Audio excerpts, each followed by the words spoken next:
There's a genetic anomaly in most of us Americans that separates us from the rest of the world. It's called the long gene, and it's a genetic marker found in people who have broken away from society. Explorers have it, and adventurers. The whatever happened to's in their high school reunions, whose last words were, "Watch this," or "What's this do?"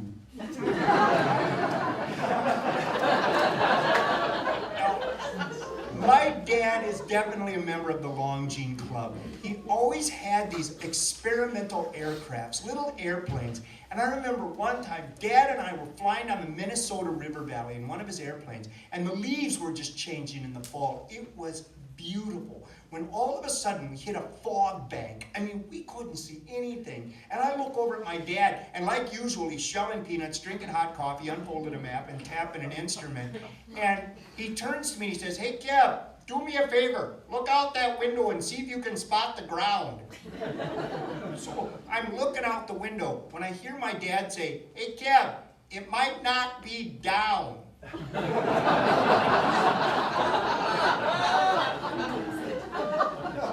When I was growing up, my grandparents had a farm. See, my dad was a person of the sky, but he came from people of the earth, and I loved visiting that farm.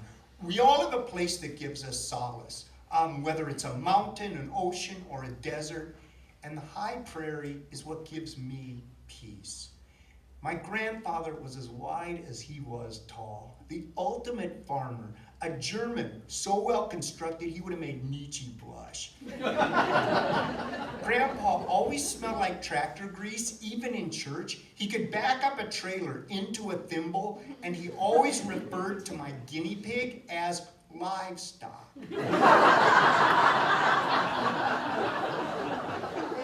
From my grandpa, I learned to always carry a pocket knife and a pair of pliers and to be good to my neighbors, because you never know when you're going to need them. In their yard, there was a rooster that would peck me, and I hated that rooster. Until one day that rooster made the mistake of pecking my grandmother, and that night we ate chicken. Toughest chicken I ever ate. But from that rooster I learned, be careful who you peck. Now, my friend Dave is a third-generation farmer from Worthington, Minnesota. At the state plaque with family farms dating back 100 years, and Dave's family is on that plaque.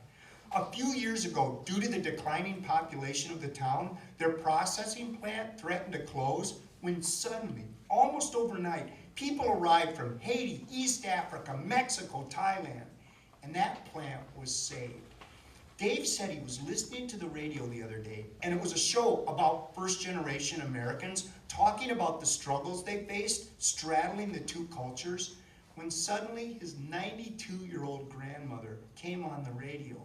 He'd forgotten she was a first-generation American, and she was telling stories and laughing with the other guests in a way he'd never known. One girl was telling about going on a date when their car went into a ditch, and when she arrived home, her dad was hysterical, yelling at this poor farm kid in Spanish. Dave's grandmother burst into laughter. Same thing had happened to her, only it was a horse and buggy, and her dad was cursing in Swedish. We're on this land a short time. The seasons turn, and they will turn long after we're gone. There's a Native American saying, "We inherit the earth from our children." For my part, I try to remember to carry a pocket knife and a pair of pliers, to be good to my neighbors, and watch out who I pack.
horse manure from the streets.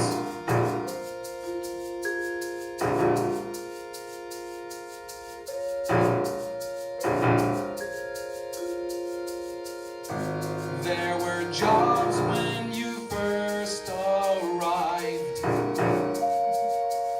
Your large families